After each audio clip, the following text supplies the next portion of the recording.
Welcome to Hail Varsity Radio, the voice of Husker Nation. Insight, opinion, expertise, with the biggest and best names talking Nebraska across the state. Join the show on Twitter at Hail Varsity and at Schmidt_radio. Call in at 402-466-ESPN or 1-800-825-5865. Here's Chris Schmidt. Welcome to it. Great to be with you. It is Hail Varsity Radio, presented by the Nebraska Lottery. It is a, dare I say it, Victory Monday for everybody but Urban Meyer. That's something to smile about right there. We are going to talk about what you saw Saturday night, what you're feeling for this Saturday. Oh, baby. Could be big things. Numbers to get in with Hail Varsity Radio.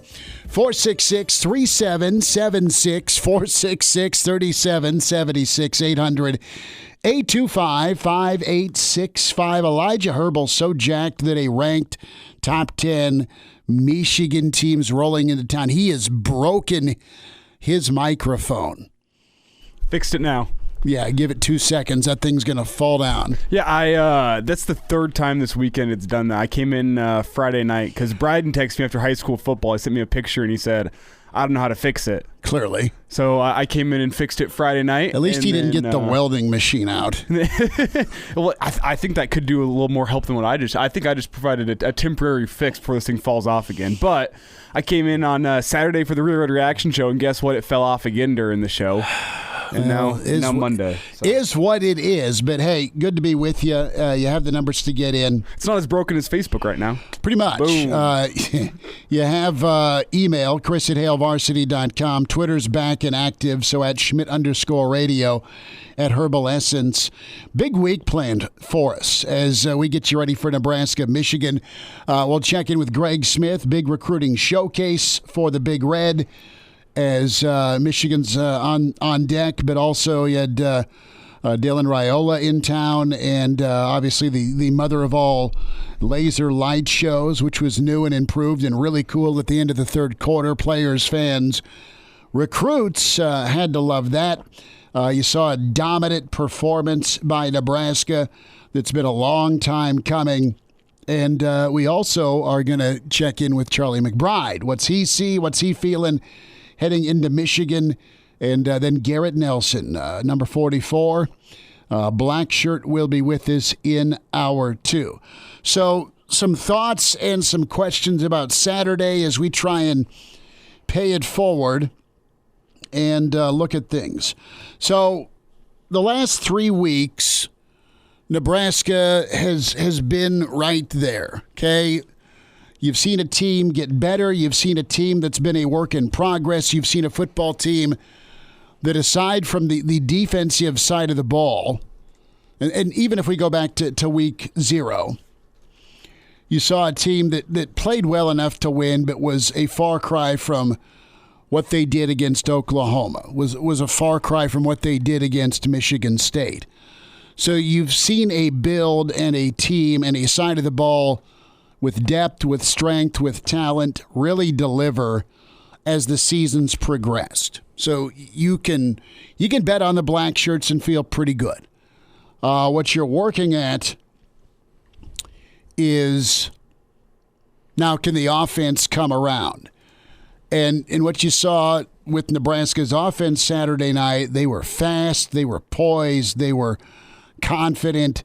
They were multiple. And I don't mean that in the, well, we like to be multiple. I mean that they can throw the football or hand the football off to about 7 different dudes and get yards and get chunk plays and make plays. At least they did Saturday night against Northwestern.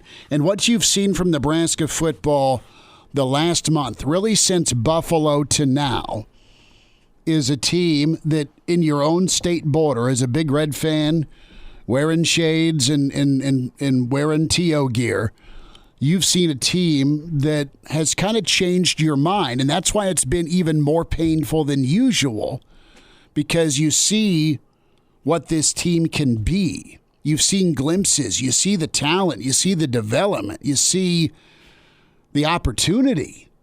And they just kept up coming just inches short against some big-name dogs. And while Northwestern does not fall into that category, you put the other side of the ball together for 4 quarters against a team that just is a pain in the neck for everybody, whether they're 3-9 or they're 9-3 and defending West Division champs.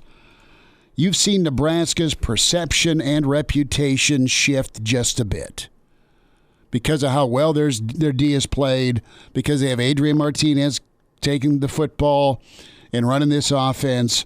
And now they, at least through one game, not to jump and overstep conclusions, but they have a competent offensive line going into Michigan that can move people off the ball.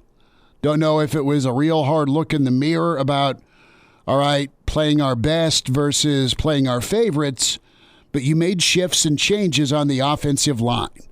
All right? Got to walk on. You got a true freshman. You moved your highest-ranked O-line recruit to the other side, and you sent some guys that you probably don't want to sit because they were recruits, right? At running back. You've been through a lot of running back recruits over the years. And when you get a walk-on academic risk that's really stepped his game up on the field and off, that's brought to you by your defensive back coach, that ain't a good look for you as a running back coach. It's okay, though. It's okay to go with what you got. Nebraska's playing guys that can help get them wins. They may not have been top on the pecking order, right, when we look back at some recruiting rankings or who you brought in, but Nebraska made the wise decision to go with their best. Doesn't matter if you're a walk-on, if you're a scholarship. And they've also decided to change some positions, i.e. left tackle to right tackle. Good, because it's time to buckle up. It's time to buckle up with what's in front of you with Michigan. It's time to buckle up with you with Ohio State, with Iowa, with a tough roadie against Minnesota. I mean, this is all moving the right direction, and you got the payoff. You got a decisive win. You got a dominating win. And you got a win that you feel good about, and you have momentum. You've been close to having momentum. You've gotten better. You have not seen it turn into a win. You got a win over a team you should beat, but you beat a team you were favored by 12 by multiple touchdowns, and you looked clean doing it. You didn't have a penalty till midway through the third quarter. Didn't have to punt till midway through the third quarter, and it went 84 yards, and all of us grabbed our flask in the press box and cheered Will. I kid. But it was a good day, good night Saturday, and it's going to be an even bigger build for Saturday night with a real opportunity for Nebraska to finally break through against a top 10, against Captain Khakis, a helmet game, national audience, and a chance to finally get over the hump. And guess what? Michigan's a hell of a good football team. They have better players. So the fact that they could get out of Dodge with a 3-point win, fine. I mean, I think that'd make you sick as a Nebraska fan, but these are one of the games that you could play really good football and still lose because you're out-talented. All right? But as long as Nebraska keeps moving in the right direction and goes 4 quarters and doesn't help out Michigan. As long as you play clean football, anything can happen. You've got a chance for the first time ever, as you have true momentum building, to be a plus 500 football team, to be a bowl team. Crazy things can happen in the West, to keep chasing a West Division crown, even though you already have 2 losses. It's going to be a tough ask. But it's there for you. You have a chance to make Memorial Stadium at night in these monster blue blood games be a factor for you. And it's always going to be a factor for you, but you feel like you truly got a shot. And it ain't a one-hit wonder like 2015, where you got Michigan State on the back end of a death march, and all credit to Nebraska that night making it happen and taking down a college football playoff team. But this is doable. This is absolutely doable because you got the better quarterback. You got a staunch defense. Got a lot of skilled guys at receiver. You got a guy in Yant that dude looks really good, along with what Ramir Johnson's been able to do. You've got confidence, but you've also, brother, you're humble. You've been humbled the last 2 weeks. You took it out on somebody this Saturday, but your head ain't going to swell. The coaches and players won't let that happen because they've lost games here where, all right, you beat somebody with an alphabet soup name. And then you go into a following week and you don't put the time or effort in.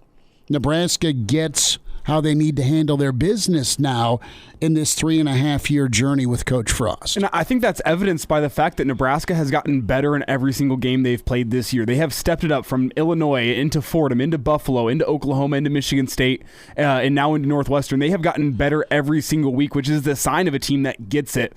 And the question is, will Nebraska take another step up and improve before Michigan comes to town on Saturday? And if they do, I give them a great chance to win, because all you really have to do, from what I saw Saturday, is you have to have a close game going into the fourth quarter and let the momentum from that light show take you through the fourth quarter. The light show was awesome. The energy from the crowd was there. And guess what? The energy from the crowd is going to be even better on Saturday.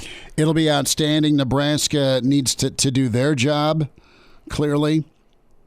And I'm excited to see him get a chance to do it. We're excited because pregame Saturday, 3 to 5, the Hale Varsity weekend edition will be at the Gary Michaels tailgate spot. We are taking the show to the people. Do I have to wear a 3-piece suit to that? You can buy one from Uncle Nate in Navant, but you can wear it if you choose to. Let's hear a little bit from Adrian here when it comes to atmosphere Saturday. That obviously will translate. There is no place like Nebraska and Memorial Stadium for a Saturday night game. You factor in a blue blood with it, it is going to be off the hook. Probably starting Wednesday to Thursday. I mean, it's really going to be a cool setup. See if Nebraska can deliver. We'll get into how that can happen here in a moment. That feeling I felt in the stadium on Memorial, I don't know if I've felt that ever in my time here. You know, it was a great surge of energy. The team, I think the fans really approved and were excited about what they saw on the field from us. And we, oozed confidence as well on the sideline. That's it. This team's playing confident. They're not complacent. They've been humbled. And now they're hungry. Right? They've been teased, if you've ever been on a diet, with ice cream and probably 7-inch thick steaks. And you get to eat a carrot. And there's a picture of a potato. They've been hungry for a long time to get this done. They have talent to do so. What I'm interested in is you got your get-right game, you delivered, and you looked like a completely different football team in all three phases. Special teams will be monstrous Saturday. When it comes to kickoff and punt returns, Michigan, as they do under Harbaugh, when we were watching that Wisconsin game, I mean, turnovers were forced or committed by Wisconsin, right? You win 38-17 on the road or 38-21 on the road, whatever it ended up being. You're able to score 7 to 10 to 13 points off of turnovers. Probably a one-score game. Get a little bit extra buffer because of those turnovers Michigan capitalized on. But when Wisconsin threatened or scored, Michigan had an answer for their momentum, okay? And a lot of it was either with the kickoff or the punt return game.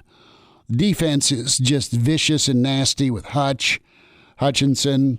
Nebraska will need to figure out a spot for him. Question we got to ask ourselves honestly is Nebraska's offense really better?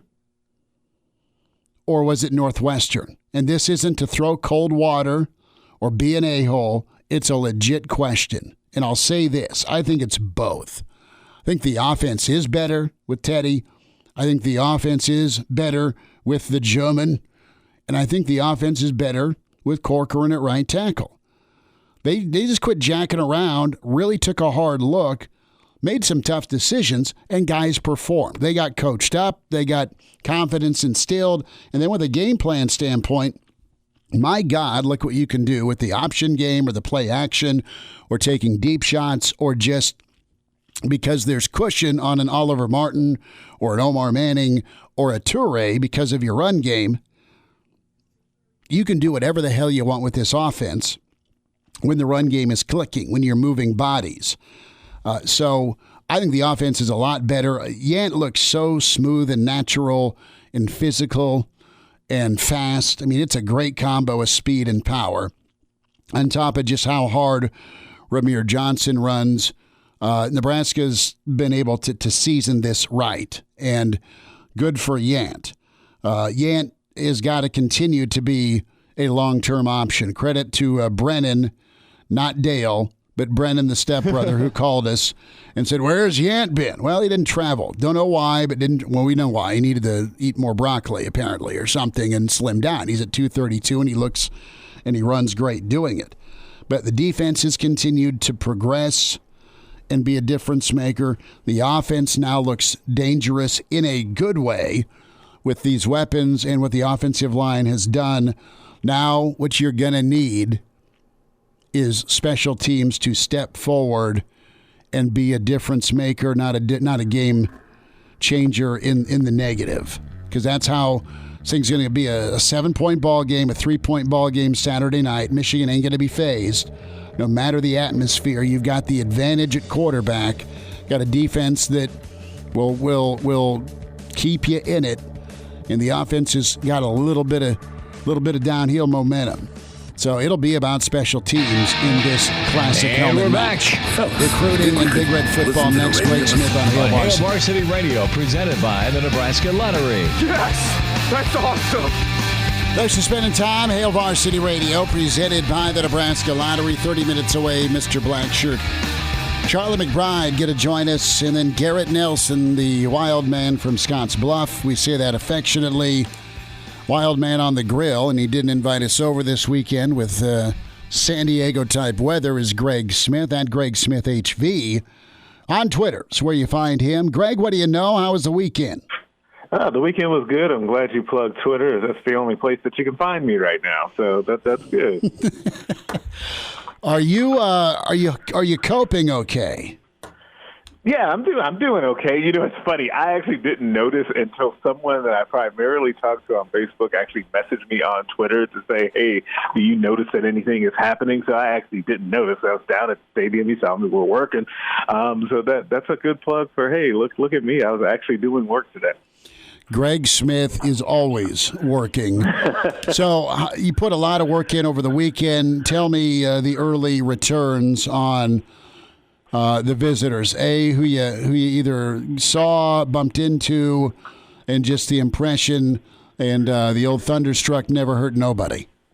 Yeah, it was a really good weekend for Nebraska. I think that I could tell from the pregame and just being down on the sideline, it felt a little bit different. It felt like, a big night game at Memorial Stadium. Obviously, the opponent was not what you're going to have this week coming up, but people were excited and jacked up for that. First time being in there in a while, a couple years for a night game. So you could just tell there was something different. Bumped into Dominic Raiola, who I was down there. He's an intimidating man. That was an interesting time. Malachi Coleman's dad, talked to him a bit after Malachi got his offer, the fantastic athlete 2023 out of Lincoln East. He and his family were really excited, and I got a chance to catch up with Malachi yesterday as well. There was a lot happening on the field, and it seems like the recruits, it made a really big impression on them to be able to hear from the coaching staff, hey, we're close, like you guys can see it on TV, and then see a big breakthrough in person. It made a nice impression. What do you believe about the Nebraska offense? Is it fixed, or was it the opponent? Fixed, okay, a little bit of both, because fixed is too strong just because you need to see it on a consistent basis, and I feel like that's always kind of our thing with Nebraska, right? It's, okay, you can show me a little bit, but can you repeat that? Can you do it in another game? Can you do it when the competition level is raised a little bit? So I wouldn't say fixed. I would say trending in the right direction, because I really like some of the things that we're seeing from this offense. And honestly, I like some of the things going back to Oklahoma. Well, remember, we talked about kind of should they stick with this kind of slowed down offense and also help the defense out a little bit by keeping them off the field. And it looks like they kind of have. And I think there's a lot of the concepts, including the option that they've gone ahead and sprinkled into this offense, really are helpful. But everything is helped when you've got your offensive line humming the way that they did on Saturday. Greg, what's your take on the emergence of Jaquez Yant? I mean, I look at that game and I was really impressed, but I also go, well, even if the guy's 10, 15 pounds overweight, why is he not on the field? I mean, Eddie Lacy made a great NFL career coming into camp overweight every single season. Yeah, first of all, it was more than 10 to 15 pounds. There's a lot of pounds that he had to lose. And so that was part of the problem. But I actually thought of something. I was talking to Mike Babcock in the press box about this on Saturday. Is I think that at the very least, with what Yant has shown in the time that he's gotten to play, he should at least be part of a 1-2 punch with Ramir Johnson, right? The way that Ramir has played, he's run well and run hard. And Frost said that again today in complimenting him. And Yant's kind of emergence. I think at the least he should be able to get carries as a 1-2 punch because it actually makes for a nice combination for defenses to really have to worry about. But I'm with you. He should get more carries after what we saw on Saturday. He's a nice combo of speed and power, and we've kind of touched on that. You get Ramir that's also fast, but Ramir runs super hard between the tackles. And how much better has Nebraska's offense been in the past 3 years when they have had a 1-2 punch? I think back to Divine Ezigbo and Maurice Washington of 2018, and the offense just runs better with the two. Totally does. But you know, Greg, they're getting, at least they did, Saturday night, movement. And what do you make of the O-line shifting? And good, it happened, but why did it take till Game 6 to realize, all right, maybe Nuri's the guy and maybe Turner's better at right? I mean, better late than never, but could this trend have started earlier offensively?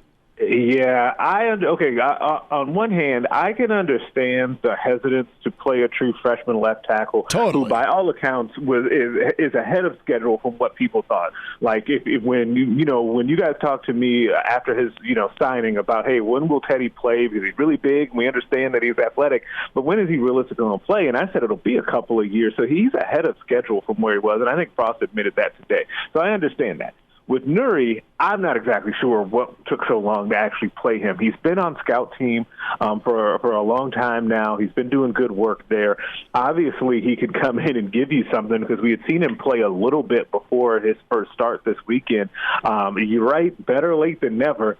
But, man, I'm glad they finally made that move because it does look like that paid off because now having that guard, one of those other guard situations kind of shored up would help go a long way. And you saw what Coach Frost had been talking about play out on Saturdays when they get that run game going just a little bit, how much that opens everything up. Greg Smith is with us on Hail Varsity. Greg, a thought with Saturday's matchup. We talked offense, and we look at special teams, and it really, there's nothing to complain about because Nebraska's special teams was not in position to screw up. They kicked off a lot, which was good, but do you think they are the next unit to do something in a positive sense to help deliver a win? You've seen the defense carry the water a lot. They've progressed even since Illinois. Offense really took a step forward last Saturday, and they were okay. They had their moments against Michigan State and Oklahoma, right, where they just weren't in their own way, or when they were clicking at least, you could get some big plays. So now, to me, Saturday is going to be about atmosphere, poise, and then the difference is going to be a special teams play. That's either how Michigan, I think, wins this thing or Nebraska loses it, or Nebraska makes a play on special teams or gets a coverage, whatever. It prevents momentum from shifting is what I'm saying. Yeah, it does feel like Nebraska is definitely due to have a big play on special teams, and more so even than that punt, which was great to see the reaction of the team to him, to William Persep on that punt. But I think they are due for hey, maybe Nebraska gets a punt return of some sort, even if it's not for a touchdown, just a flip field position, or can they get a kickoff return that gets them some positive yardage and gets them rolling? There's something there because I don't think that you can – it's going to be hard to win a game against Michigan with your special teams just kind of holding water, just kind of treading water, right? It'd be nice, obviously, if they don't lose in the game. But Nebraska's going to need all three phases to really be playing well to pull this one off. Yeah, and Greg, I think people are happy with the special teams because we really didn't see them all that much. I mean, we had extra points, but the punting unit didn't have to come out until the third quarter, and I don't think that's a realistic expectation moving forward unless maybe Scott Frost wants to start going forward on fourth down a little bit more than he has been. Right, if he just goes with the full-on, like, my Madden strategy, maybe. But other than that, yeah, you're going to have to play. I mean, we know what happens when you play really good teams in the Big Ten, right? They become punt fest, and that field position games become really important. So, yeah, they'll definitely have to tighten that up. It'll be something to keep an eye on for Saturday. Greg, on the defensive side of things, when you look ahead to Michigan, it seems like their offense actually plays into the hands of what Nebraska wants to do. I don't think their quarterback has had a game over 200 yards yet this season. They like to run the ball a lot, but that seems to be what Nebraska's strength has been, at least the past couple weeks since Oklahoma, has been stopping the run game and making the quarterback beat you with his arm. Yeah, absolutely. And that's what makes this so interesting from Nebraska's point. And I think part of why that spread's so close in Vegas is that Michigan's strengths really do align with Nebraska's strengths. And we've seen, and you kind of saw this past week with Northwestern to a lesser degree, when Nebraska takes away the run and makes a quarterback who is just okay kind of have to beat them, it's really tough to do that. And you're going to see a bunch of quarterbacks down the stretch here like that. Maybe C.J. Stroud notwithstanding, like the rest of them have kind of been in that average range this season, and that's going to be an interesting storyline down the stretch and starting this weekend. But can Nebraska continue to hold up against the run because that'll give them a chance in every game. Greg Smith with us, recruiting and Husker football thoughts, HailVarsity.com and magazine at Greg Smith HV. So, Greg, a thought on this Saturday. What's the showcase like? What's Nebraska's plans for 2022-2023 prospects here with Blue Blood Michigan rolling in? Yes, I know they want to keep that momentum rolling. It was a big weekend this past weekend. Nebraska got basically the dream scenario to be able to show off kind of Memorial Stadium and what that thing is like at night for those kids. I know they're going to want to keep that going and have another good-sized visit list. It'd be nice if they could slide in an additional, 2022 recruit. I know Reese Mooney, the 2023 quarterback from Louisiana, who's Nebraska's top quarterback prospect in that class, is scheduled to come into town even after having his ankle surgery. He'll be in town this weekend, so he'll be kind of right now as the big headliner, but look for more names to continue to be added to that visit list. What's the latest? Is there some more steam being picked up on Noah Walters? We'll see. I saw that he got one offer, and I know he got Wayne State, right? Wayne State, that's what it was. Thank you. Wayne State, and I know he was up at Iowa State as well. I think there's a lot of programs keeping an eye on Noah. It's going to be interesting, though, because I definitely think, and I know you've seen him too, I think he can play college football somewhere. I don't know what level that's going to be at, but he's just too good of a passer and athlete and competitor to not. So it would be interesting to see if Nebraska can kind of get in there and at least, pick up some steam talking to him, but I'm not sure at this point where that's going to go. I think Joey Gans was about an inch or two taller. Joey was was over 6, so there's the height. But remember Todd Reesing at Kansas? Yep. Throwing the with all those receivers, man. Yeah, Briscoe, right. And I'm not calling East, the Mangino-led K-State squad or KU squad, but my point is you get a guy that can just pull the trigger and is mobile.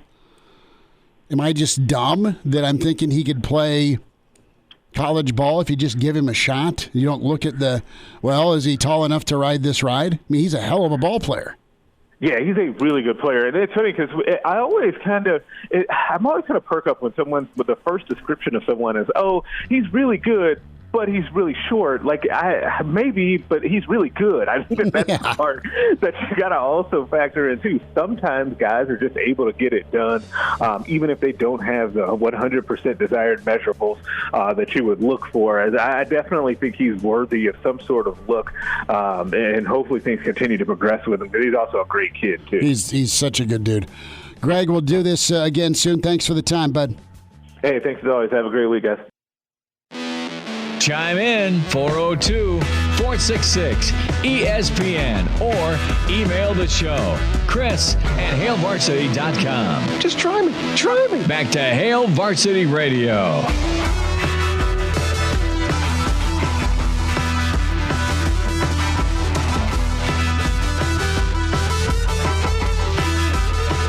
A lot of respect for Michigan and Big Blue, awesome fan base. Like, I get it, but this is just another game where we get to face off against a really good team. So I'm not really into the hype of we're playing these guys. Like, this is football. Looking forward to the game on Saturday. You're not alone. Your defensive player of the week, Joe Doman, right there. Not into the hype, with all due respect, and he can stay humble. He can stay hungry, but you're going to be loading your cooler up. You're going to be enjoying fantastic fall weather, and you're going to welcome number 9 in. As Nebraska, another crack at it. Really good column by Mitch Sherman with Nebraska, Michigan. Numbers to get in, 466-377-6 or 800-825-5865. It's okay to be confident. It's okay to be excited for this. And I know, Elijah, we're all like on the same page of putting the Northwestern win in proper perspective. Now, the fact that happened in the way it went down, I think, is the biggest difference. You're supposed to do that to a team that's just down. But Nebraska's not really done that and had like total game control first through fourth quarter. You can start fast and it can avalanche, but usually there's a let up. I don't think the defense, and this is not to be picky, but I don't think they were as intense or spot on as they were against Oklahoma, Michigan State. I think they played down a little bit to Northwestern. And Northwestern, you know, they were knocking on the door to make it a 28-14 ball game right before the end of the first half until JoJo and D-Train went sandwich mode. And you got that inside the 5 fumble, which was big, and then you turn around and score. So, you know, Northwestern was just outmatched and didn't have an answer, and what Nebraska was able to do with their offense was impressive. Were you, as you watched the O-line play, were you wowed, satisfied? Where are you at here with Teddy at left? We'll hear from Frost in a minute with Turner at right. I ask you because you played tackle, and then the German at left guard, Nuri. What did you think? What would you grade the O-line? I know what Pro Football Focus graded them, and they did really well. Yeah, I give him personally a B, sitting there watching. It's like Northwestern was coming with any crazy pressures, any crazy stunts, but they all did admirably. I think that Teddy and Nuri did better running. Teddy, for a first game at true freshman, he did really well for pass blocking, but he still wasn't perfect. He was beaten a couple times, and Adrian did a really good job avoiding any time that he was beat, or he was beat on times where it wasn't Adrian on a 5-step drop looking for a guy downfield. I mean, he was important when it mattered. I was really impressed with how Nuri was able to pass protect. I wasn't watching him every single play, but when I was watching him, I don't think I ever saw him get beat really bad. And that is more than I can say for the other guys who've been playing left guard. And then those guys did really well on their double teams and on their zone blocking from the left side of the line. While I don't think the opponent was necessarily as good as we've seen this year from some of the guys that have been beating the left guard and left tackle so far this season, I think that those guys stepped in and did better than the Pipers and the Hicksons and Corcoran's been able to do over there, as well as Banks. I think both of those guys were better than the guys that they came in and replaced. Right, and you needed that. You needed movement on the line. You needed running room. You needed time to throw the football. You know, as we look a little deeper into strategy against Michigan, you're going to have your quick game going. I mean, it's not that you can't take deeper shots or deeper drops, but you can't live off of that. That's going to be key for Nebraska. Also, I mean, getting Adrian on the move, right? You didn't see Nebraska roll Adrian out. I know Sharpie talked about that a little bit Saturday, but I think you'll have to see you using your mobile quarterback in the pocket, let him be multiple and roll and be on the move, just so he's not a sitting duck in the pocket against what Michigan's going to bring. And I want to see something that we haven't seen much of this year for whatever reason. I want to see running backs chipping on defensive ends coming out of the backfield. I know Hutchinson's going to be coming around the corner, especially whenever he's going up against technically 2 true freshmen. I know Corcoran's not technically a true freshman, but by his eligibility, he is. He only had the 1 game last season, and with the eligibility freeze, it's 2 freshman tackles that you've got. I want to see running backs coming out of the backfield and chipping on defensive ends, so they really only have one way to go, which is inside. If you come in and chip on them, you give your offensive tackle time to get back into his pass set, and it really gives the defensive end one way to go. Well, I don't know why Nebraska hasn't utilized that more, but I don't know if I'm expecting to see it, but I want to see it on Saturday because that'll really help out those offensive tackles and pass protection. Well, the question I have is Michigan going to have to bring more than 4? Is Michigan going to have to bring more than 4? Are you going to put are you going to put Vokalek over there to help whatever tackle? Because I imagine they'll try and Michigan defensively will create a matchup or try and create a matchup that is advantageous. I expect Hutchinson's going to be lined up on Teddy. Yeah, I think so too. Can email the show, Chris@HailVarsity.com. We'll hear from Coach Frost, his takeaway with the new look O-line, his impressions, and more about Saturday's opportunity. But to reiterate, I think this team's hungry. I think this team's humble, and I think they're gonna really relish the opportunity. I know Nebraska in these moments have not delivered for a while. They've had a one-hit wonder win, which was great in 2015. But man, it's setting up for Nebraska to handle things. They have really embraced looking themselves in the mirror and making the necessary changes. And you saw an awesome payoff on Saturday. You could have more ROI with the work they're putting in. Brian's with us on Hail Varsity. Brian, thanks for calling. Go ahead. There should be an arrest warrant for JoJo Doman because he freaking killed that guy. He did, and there was no targeting, which was great. It was awesome. No, I'm not taking much from this win. I mean, yeah, great.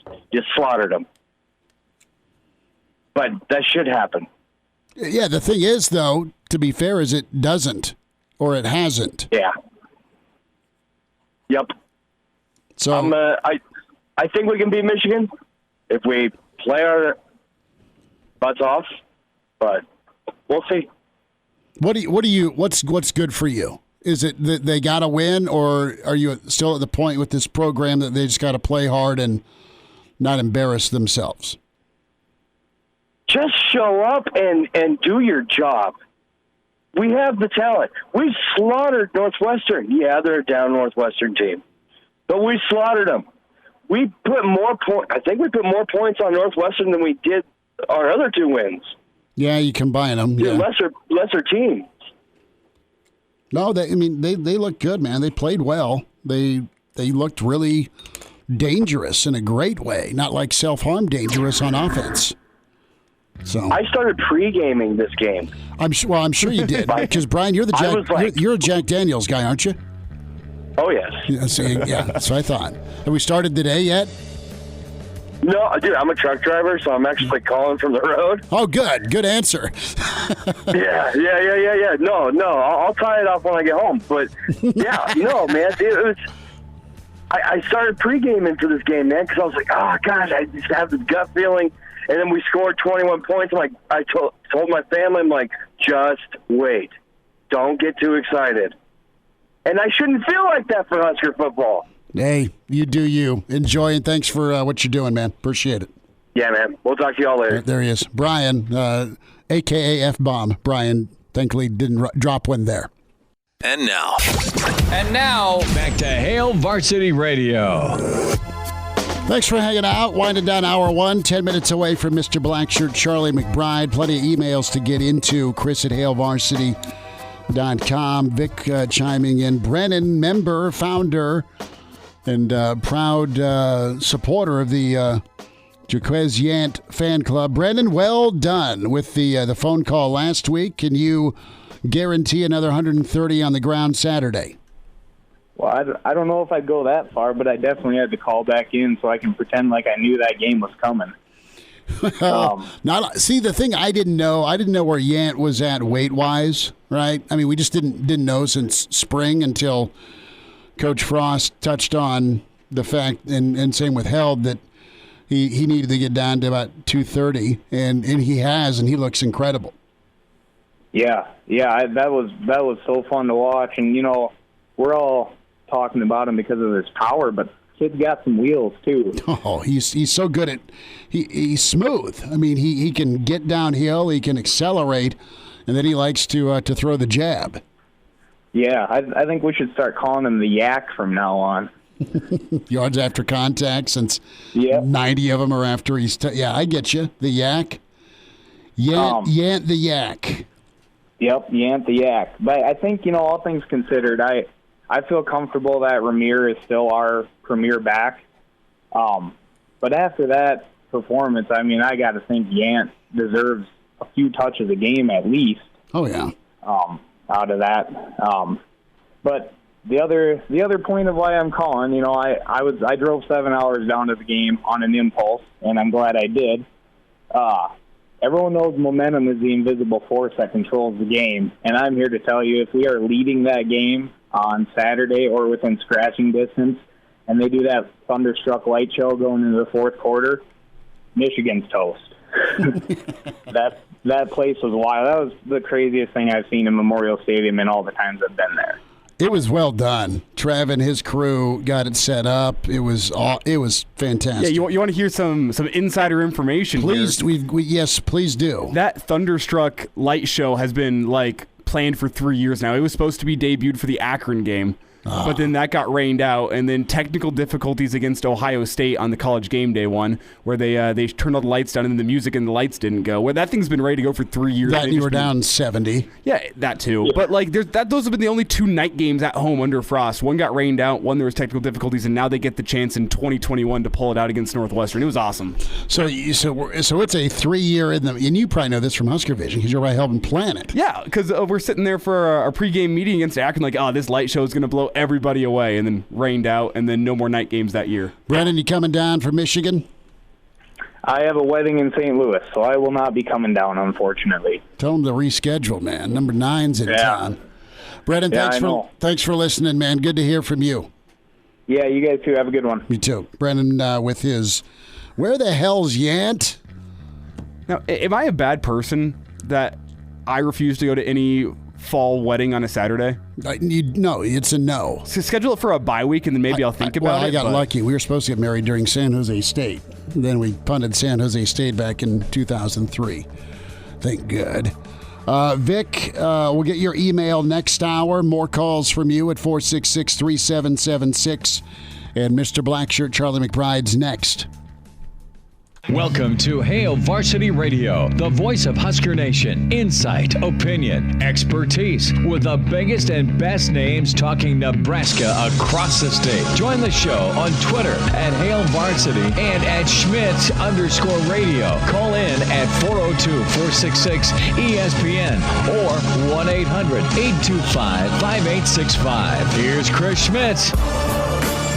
Back to it. It's Hour 2. It's Hail Varsity Radio, presented by the Nebraska Lottery. Twitter's been pretty funny when it's been working, where you have some crazed Russian coach going around slapping his kids, and it was apparently Mark Zuckerberg going after his coding folks. Well, did you hear apparently a big chunk of the Facebook code got deleted? Oops. Right? Oops. Garrett Nelson, the pride of Scotts Bluff, with us in 20 minutes. We say hi to Mr. Blackshirt, Charlie McBride. Mondays with Charlie. Coach, how'd you feel about Saturday? How are you? Well, I thought it was a pretty good deal. It was one of those things, it's a better feeling, Hold on. Debbie! My wife had a phone call, but then she rings right in my ear. No worries. Can we take that outside? Right. So you watched, you enjoyed. Did you have any snacks? No, I didn't. I just kind of, went and took it easy and watched the game and was pretty impressed with what was happening. I think you can tell that they're starting to. The one thing that you can see is they're starting to learn who their players are. Yeah. And it's really funny because when you have kids coming in the middle of the semester, or the middle of the year, kind of, the first of the year, really, but, they're only there a semester, and you're trying to figure out if they can play and things like that. It's not the easiest thing in the world, and I think a lot of these guys that have transfers, especially, they're just learning who they are. Mm-hmm. And so I think the whole league's experiencing some of that, right now. And I think from maybe this point or another game maybe or so that everybody's going to be on the same page. Well, that's what it felt like on the offensive line for the first time in a while, where you're playing a freshman in Prohaska who did well. You got Newelli at guard, the kid that was down at Norris, the Jurin Foreman exchange student that's worked his way up from scout. And then you moved Turner Corcoran from left over to right, and Turner's been trying to get back to his one start form against Rutgers last year.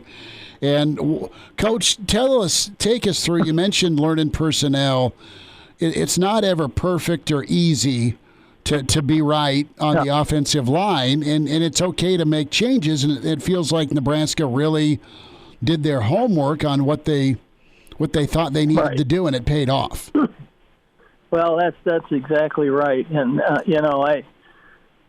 been around enough to know to look at them to tell you that the left tackle is who belongs there. Mm-hmm. Just what I saw on TV. I can't sit there and say I evaluate him every day, but you can watch a kid's balance, and you can watch it. His physical thing, the biggest thing he's got, and he still hasn't learned really to use his hands very well. But he's got long arms which is a big difference in pass blocking. And, to keep people away from him gives them a better chance to react to what the guy's doing and so forth. And I think with the moves they made, and again, I probably know the guard is the little as all of them, but they have the best. It looks like to me they got the best athletes playing. And, it's starting. Now, the one thing that they have got is they've got some guys that aren't starting that are backup players that are exceptional for backup players. And so that means depth. And as you saw last night, I felt kind of sorry for Northwestern after a while that their offensive line was dropping like flies. And that's a serious thing at this time of year. The teams that are the Ohio States and the Michigans and some of those that are getting all these top players, they're in the same boat. They have backup players and players that can step in and do things right away. And I think Nebraska is getting a little bit to that point. And I don't like some of the comments some of these prognosticators make, because they've been saying so many negative things about Nebraska. Not trying to hurt the program, but mistakes. They don't do this, and pretty soon they start laughing at it and doing things like that. That to me is a way to make your team a better team. When you have people talking against you like that, to me that's you don't want it happening because that means you're losing. But when it does happen, it gives you some ammunition. And I think that's one of the things that I think that can be in, some of these people, it's all Michigan State around here, how wonderful they are. And then you say, well, they didn't get a first down in the second half, and everybody shuts up. So, it can work a bunch of ways, but Nebraska is a better team than Michigan State. If people, that's simple. They lost. They made a huge mistake, but still, when you look at it, I don't think Michigan State wants to play Nebraska right now. Well, I'm looking at Michigan here around the corner. Another incredible opportunity for Nebraska, and you've had three cracks, right? You had Sparty on the ropes. You had Oklahoma right there where you could have won the game. Illinois seems like a lifetime ago, and now you got Harbaugh at number 9 in the country coming in. And Coach, you know about how crazed it can get at night at Memorial Stadium. I mean, what does Saturday mean? Is it just another opportunity? Do you think Nebraska puts it together? How are you looking at Saturday against Michigan? Well, I think the young players are the players are young, and I think they're looking at it as, here, if you use the fact that people don't give you any credit, and they don't. They're not, well, it's all about Iowa, it's all about Michigan State, it's all saying people are the best in the West or whoever's that. They don't, right now they don't have a clue. They're just saying things that they pretty much are on paper. Mm-hmm. And now is when this middle of the year has always been that way. You have Wisconsin. They're not sure who they are.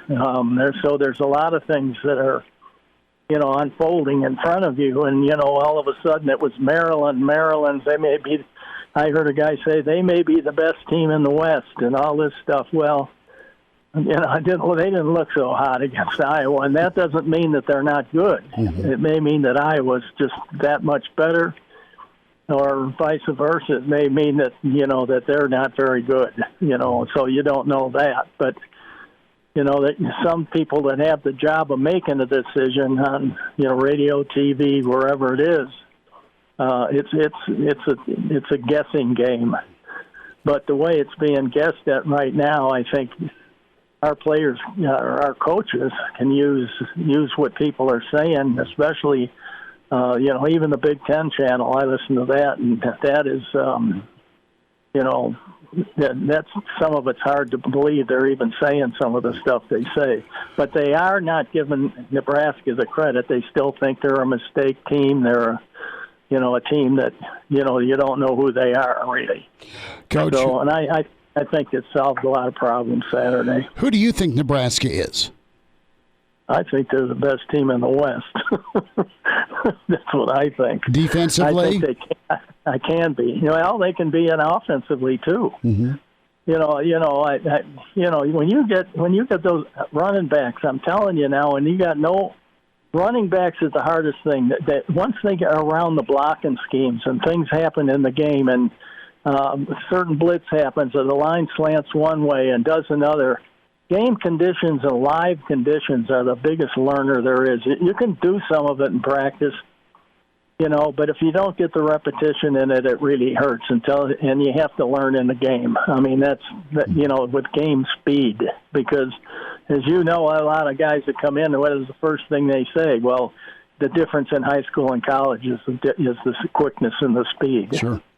So.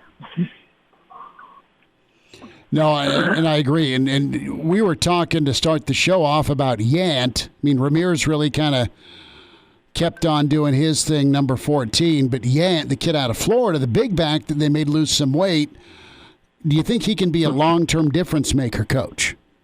Sure he can. I mean, he's got the right attitude. I don't know the kid. Mm-hmm. But it looks like he's a worker, and he's done the things that the coaches have asked him to do. And, if he's lost weight, I think a little bit. He showed a little bit during the spring game. He only got in toward the end of the game, but you could see how good a feet he has, no matter what his weight was at the time. Mm-hmm. You can tell he has good feet and good balance. And a couple of times last night, some guys tried to one-on-one tackle with him, and I don't think they liked it. I think you're right. Yeah, Coach, you get a different animal coming to town on Saturday, though, in Michigan. They're a top 10 team for a reason, some impressive wins. I know you're a little bit closer to Michigan than we are. Well, you're in Michigan. So just what's the general vibe around Michigan right now when it comes to this Michigan team? Do they believe that this Michigan team is the real deal, or do they see it like I do, which is this Michigan team's got some good wins, but they still got some holes within their roster?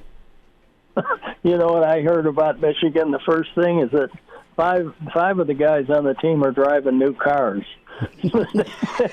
That's what people talk about here. How'd they do that? Well, I said, college football's changed, but Michigan's always going to be Michigan. They're always going to be able to, it's always been a school that's drawn good attention from everywhere, all through the years. If you look at them, the thing is what they're just like anybody else. If they come in here. And you could work all week. They could have the greatest practices they ever had, but in the minds of some of those players, they're maybe not getting really honed up for this. They all keep talking about what? Ohio State, Michigan. I mean, it goes on forever. It's like there's nobody else around. And pretty soon there's going to be somebody around. And this is how, you prove yourself. You prove yourself by, winning a game against a team that, as has all these so-called 5 stars and all this stuff like that. And if they're not playing the way they can play, and I've been in games against Oklahoma where they didn't play like they could play, and we won. Mm.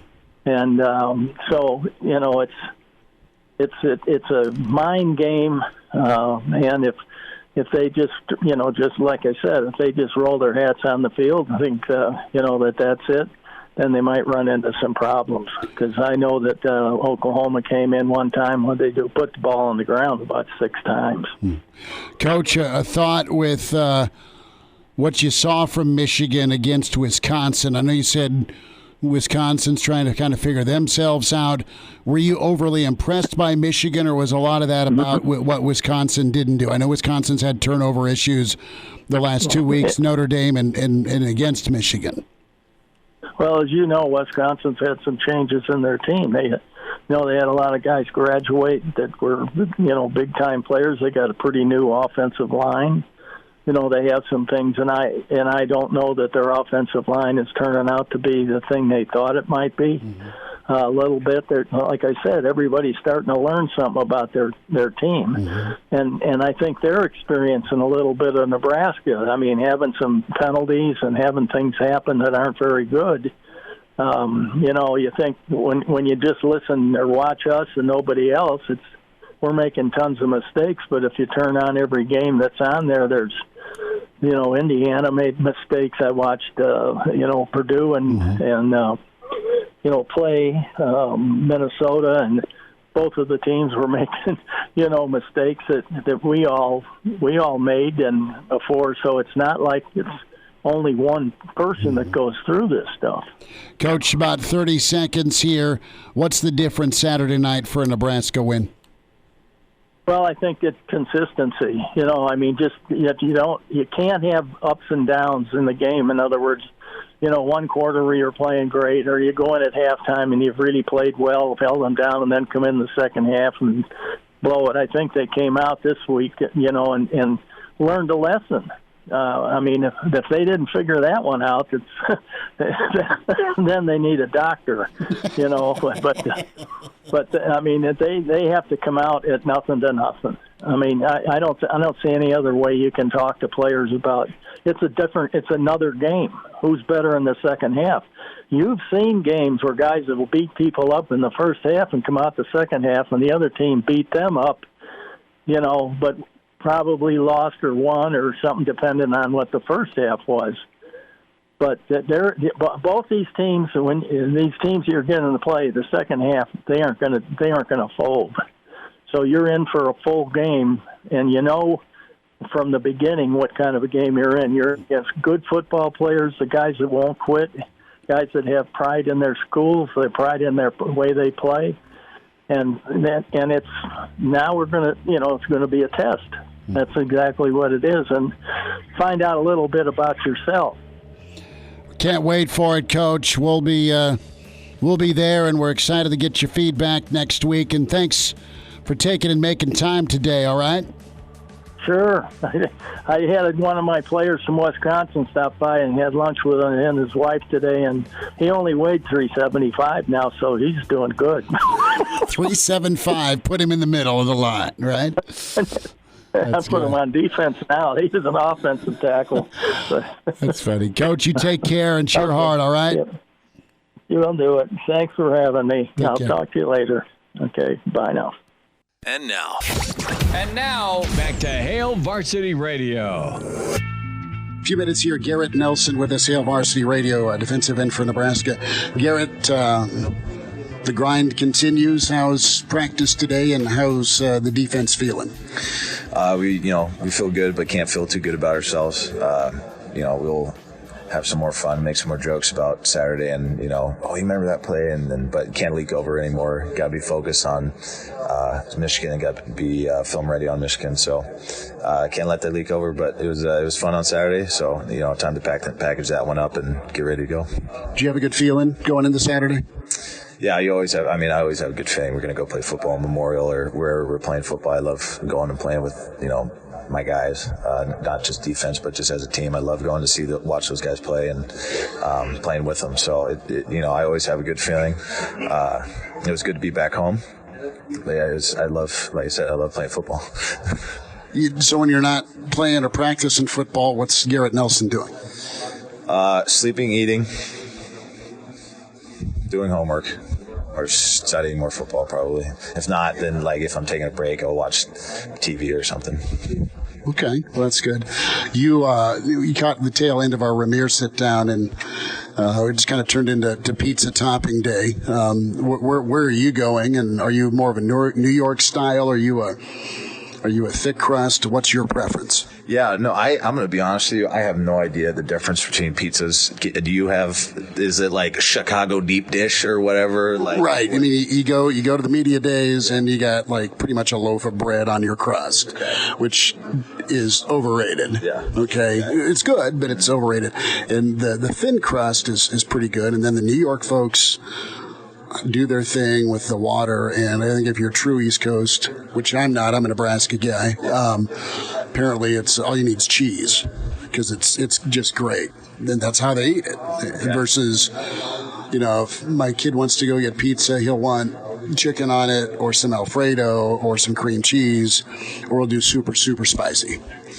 I just rip like a normal, probably chicken and pineapple, probably. Maybe some black olives on there if I'm feeling, cool. Ovalini, nothing too crazy.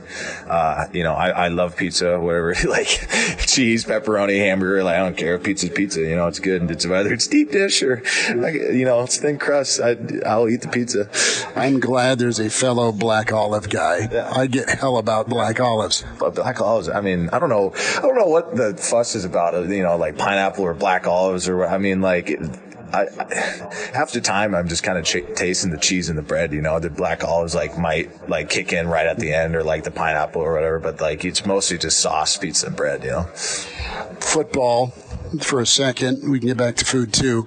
Garrett Nelson with us. A thought on just where the team is at mentally going into this opportunity Saturday. And Coach Frost in the postgame and even at halftime he's staying on you. I mean, you guys feel great about the win and the effort and the execution, but are you concerned about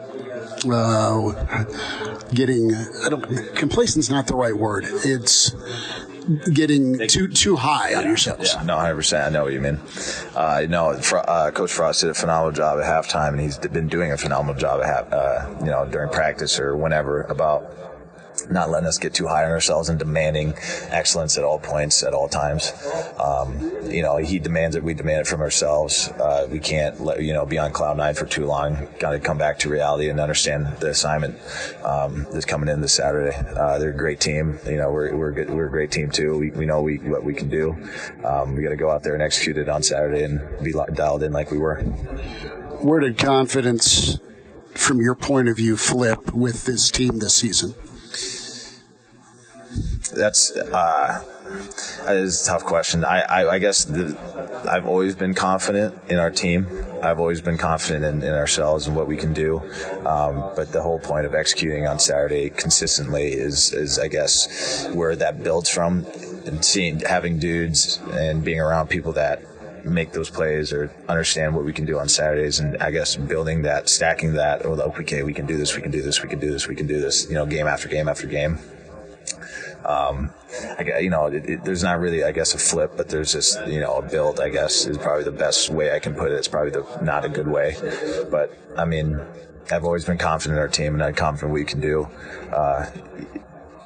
We've been trying to execute it on Saturdays, and we had a really great execution on last Saturday. We just got to, now that we set that's the standard we got to get to every game. So keeping that up in practice, keeping everybody accountable for that standard every day is, I guess, the next step into that building confidence, that flip that you were talking about. And just covering you guys and watching from up here, I mean, you saw the effort and ability against a team like Oklahoma, and then you took it to East Lansing, and then you took it out. Did you guys play ticked off Saturday? Yeah, we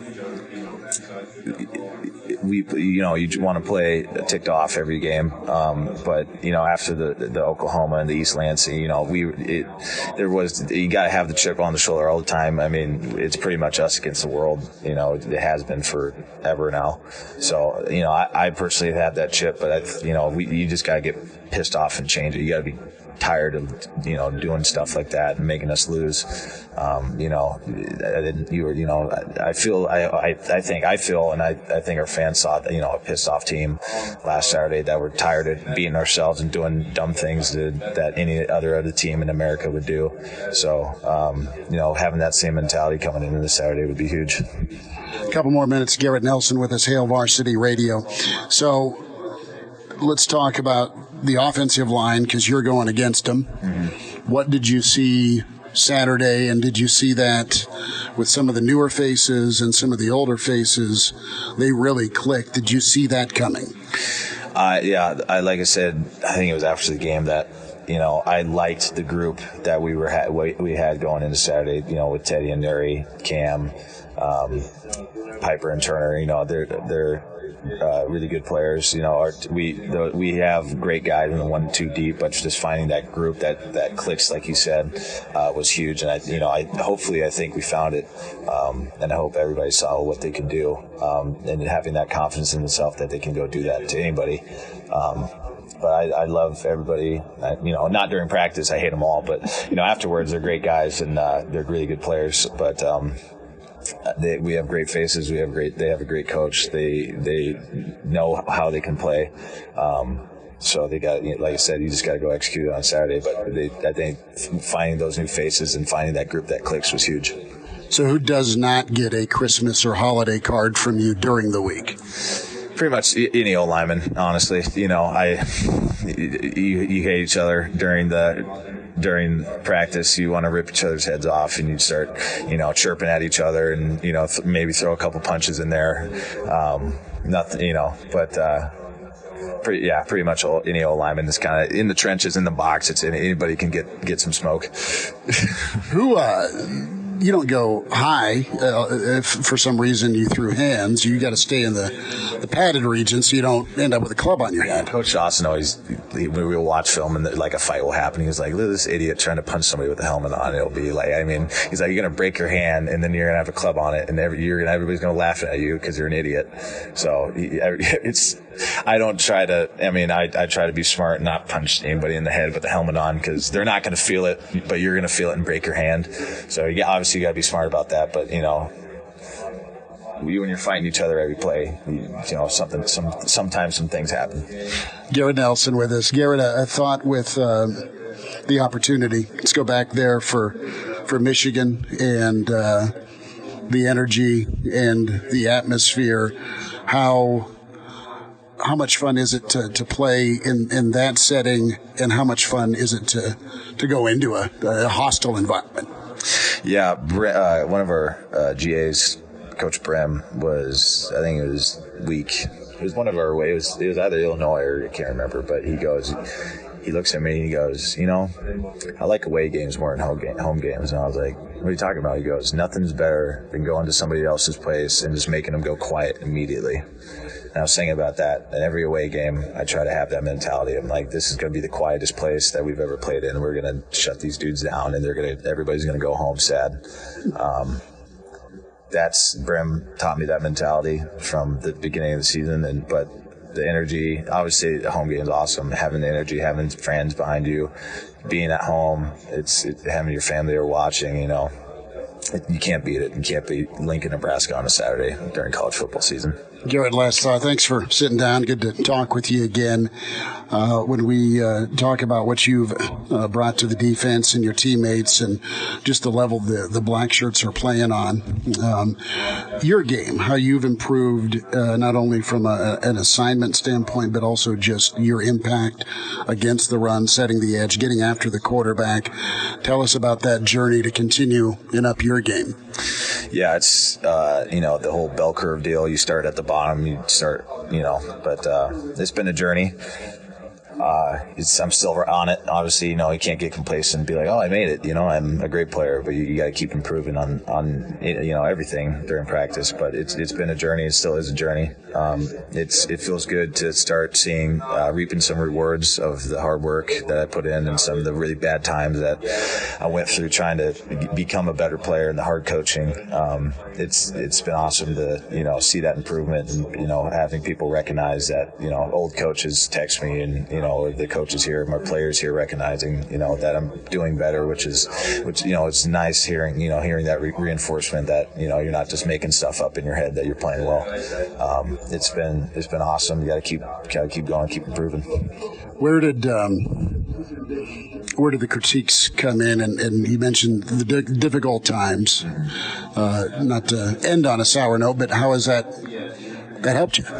Yeah, everybody needs to go through some deep valleys to get where they are. You can't be successful without some bad times. And, the hard coaching and going home and thinking I'm the worst player in the world and I shouldn't even be here to, where I am now. Do you doubt yourself? Oh, 100%. Yeah, 100%. I doubted myself.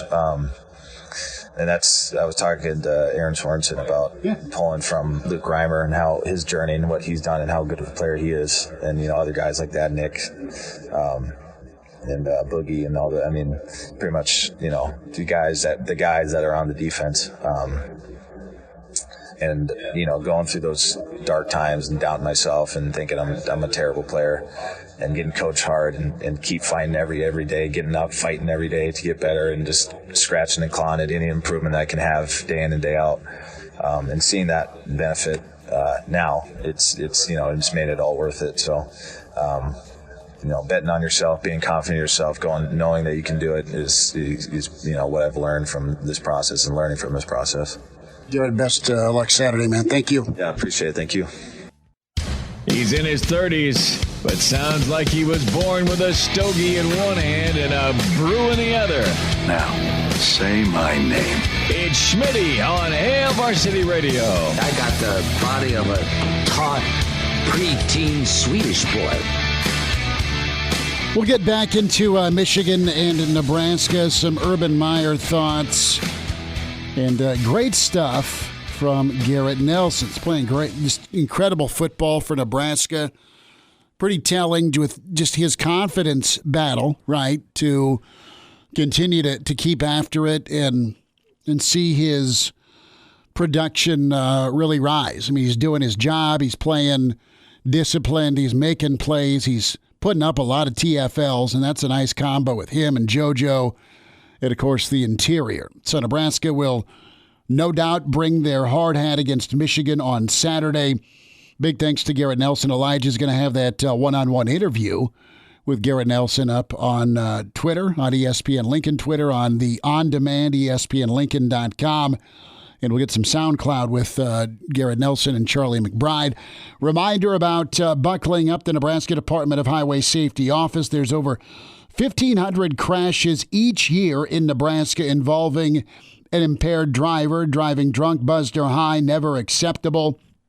Law enforcement officers are working every day to stop before more folks are killed or injured. And if you're going to drive, don't drink. If you do drink, designate a sober driver. And be sure to get a ride share. A DUI costs more than you think. This message brought to you by the Nebraska Department of Highway Safety Office. Have we all seen the Urban Meyer Twitter video? Have we seen the Twitter video of Urban Meyer and the Urban Meyer, is it the Pint House, the Yard House, I forget what he owns in Columbus, but he doesn't travel back with Jacksonville after losing to Cincy in the Fighting Joe Burrows on Thursday night. So he's there visiting, air quote, grandkids. He's having a couple of cocktails, and you have a blonde smoke show, no doubt reenacting a video. And Urban, to his credit, had his hands at his sides, or did he? Depending on what instant replay angle has been shown by your friends at Barstool. So Urban Meyer, right now, you've got ESPN talking heads in the morning saying, fire Urban Meyer. And here's what Urban had to say, because he was all about, is my wife happy with me? Are my two 20-something-year-old daughters pissed at me? What do I tell the grandkids? I mean, there's all the personal life side of things. And then there's Urban, the pro coach. What did he preach? Now, Twitter's been hilarious with this, specifically when they show Tim Tebow on a knee weeping about, how Tebow took the footage of some blonde beauty grinding on Urban. Or the people saying, like, the new videos coming out after further review, the call on the field has been confirmed. Yeah. I mean, it was too good. But here's Urban Meyer at Jacksonville Press Day today, and he is apologetic for being a distraction. All the Bill Clinton, Monica Lewinsky video was pretty good, tagged with Urban. They're not winning. They're not great. And is he just not cut out for the NFL? Maybe he's already chatting with SC. I don't know, but I would think he would give it more effort. And then there's the medical emergency, joke when you have a 20-something-year-old allegedly on your lap in a video. You just can't do that. Can't do it. Urban, you got to have a champagne room, don't you? In the Urban Ale House. I don't know. Here's Urban's apology, though. Yeah, I just apologize to the team and staff and for being a distraction, just stupid. And so I explained everything that happened and owned it, and just stupid.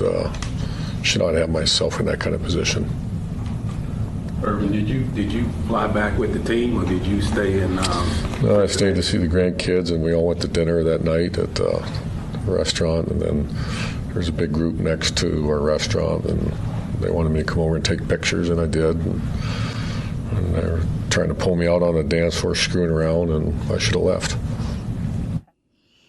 So, Urban, how many vodka tonics did you have? Urban, what did Mama say? Go have a good time, Urban.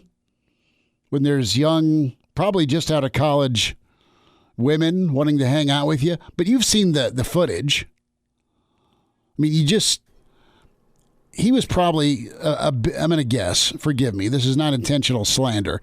He was probably feeling it. He probably hates his job. He probably hates not having control of the players like he did in college. He's like, this sucks. I'm tarnishing my legacy. And now I'm Urban Meyer, and I'm back in Columbus. Is this just a normal Friday night where beautiful women flock to me, or is this a misstep where Mama Meyer's not going to be happy? See, some people unwind from the stress of their job with music, some with cold beer after work, and some with a 20-year-old blonde girl in their lap at a public restaurant. Right. That's your restaurant. No, I'm not going to judge how people unwind. I don't care. Just don't hurt anybody or jeopardize marriage. I mean, it's kind of my rules of thumb. And I don't know. And for him to go distraction, it's not, no, it was disrespectful to my wife and my family, or, yeah, I should have been there with the team, or, no, it's all about the distraction. But that's not fireable. Hell no, is it? I know it's 2021 and things are super tense. Any misstep because people don't like you is going to get the social voices calling for departure. I get it. But if you're Sam Kahn, you're not going to blow him out over that. Are you? Maybe this is Urban just trying to work his way into the USC job so he can go interview for that one without having the looming contract with the Jaguars hanging over his head. Maybe he's trying to get blown out. Dismissed for cause with a juicy settlement and send me to USC. But I don't think it's cause for firing either. Like it seems to be. Are you annoyed by this? I think this is hilarious. Oh, I think it's pretty funny, but I also just look at it and go like, man, I can't believe this is as big of a news story as it is. Well, it's huge because people want to see him fail. They don't like him. Yeah. He's pompous and he's urban, and you can't. No one's perfect, but you can't be a hypocrite on that stage, is what I'm saying. If you're talking to Sunshine, your first pick overall quarterback, and you're saying,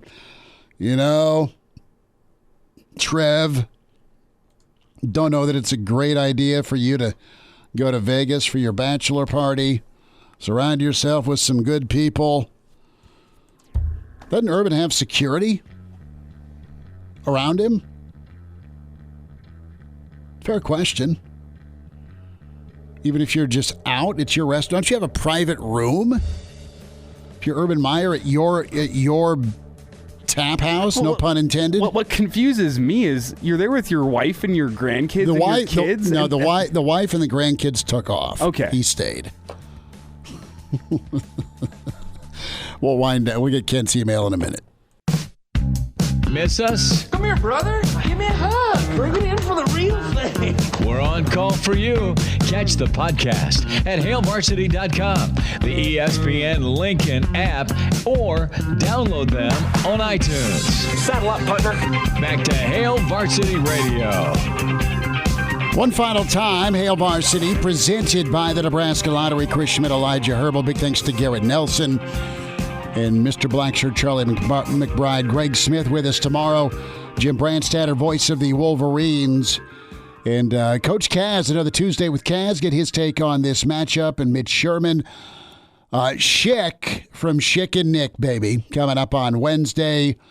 And we are loaded up. Coach Barnett, we're good, man. We are good this week, getting ready for Nebraska, Michigan. We are at a real live tailgate on Saturday pregame, 3 to 5, with our friends at Gary Michaels, Uncle Nate, Navat. I mean, that's going to be money. And we're flying the Pride of Fairbury in, Bill Dolman. My question to you is, how many times this week do you think we're going to hear yet again that this is the most important game of the Scott Frost era?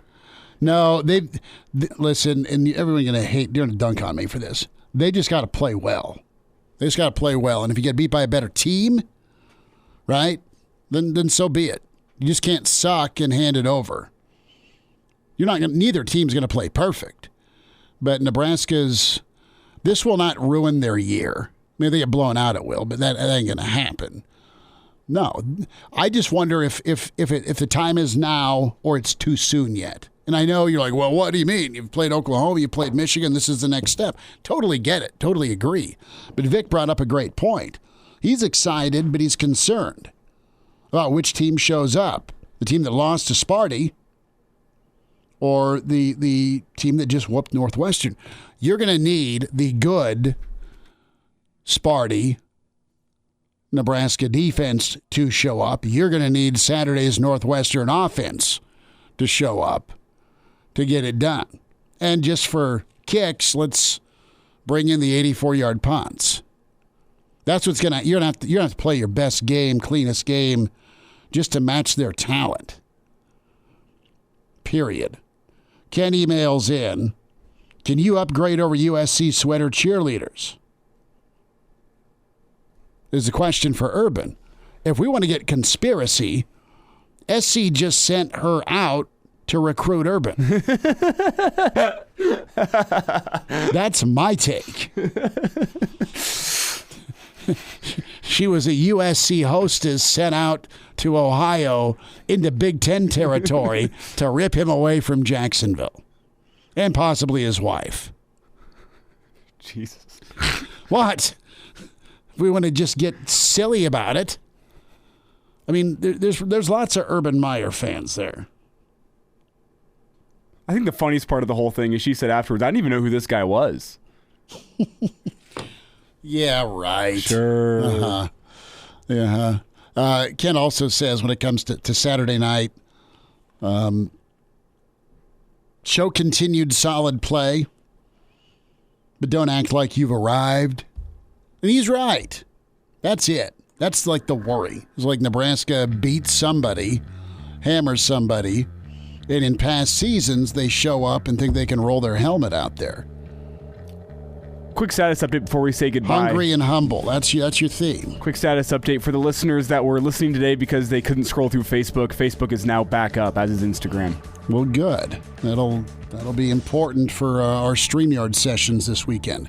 Good to hang out, Elijah. Thank you. Thanks for listening to Hail Varsity. Back at you tomorrow at 4.